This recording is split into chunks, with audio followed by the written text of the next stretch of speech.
Оня ден сняг вали, те изкарали по касите да продават лятна течност. Матко, ти с нами вече. Значи, чистачки, мистачки, бистачки.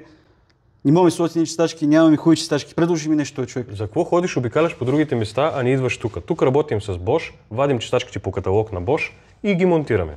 Чакай да видя кой ти е комплект. Виж. Как, готово? Ето ти ги чистачките.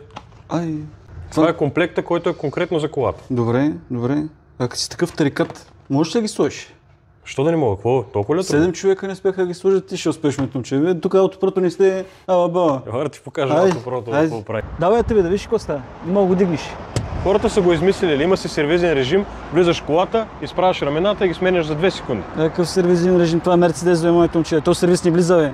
Той сервис не влиза, аз ти пускам сервис на чистачки да ги изправи. Ай, пуснете, бе.